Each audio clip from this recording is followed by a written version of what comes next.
What's the difference between bullying and leading? Bullying is using your power to hurt someone. Leading is using your power to help someone.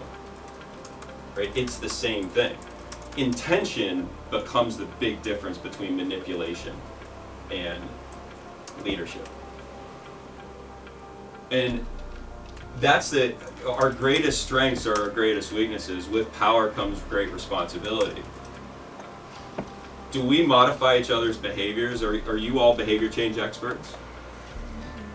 Yes, you are. That's all you've done your entire life. As soon as you came out of your mother, what did you start doing? You started crying. Why did you start crying? To modify the behavior of those around you so someone will take care of your ass. Right? We have our entire lives relied on behavior change, the ability to influence the behavior of others, or we wouldn't be here today. How we do it is going to be effective or ineffective. Why we do it is going to determine if we're doing good or bad, if we're manipulating or leading. So for me, behavior change is leadership. And leadership is primarily the act of influencing the actions of another towards a desired end state, towards some future. Generally, the most effective way is when they share the desired end state I want to achieve. Right? When we want the same or similar future. Now, how do I do this? This is a dense sentence, so I'll go through it a couple times.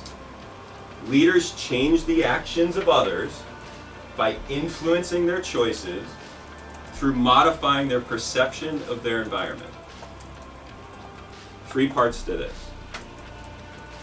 I can only get you to change your behavior, your actions, if I can have you change the choices you make consciously and subconsciously. The only way I can change your choices, consciously or subconsciously, is through modifying your perception of the environment. You have to perceive your environment in a different way. If I take him and grab him and pull him out of this room, I'm using force to change his perception of his environment. I can use pain to do that. If I just turn up the heat, I could have Wendy take off her jacket. Right? I'll make her uncomfortable. If she gets hot, she doesn't want to be hot, she takes off her jacket. Right? That's through doing it through influence.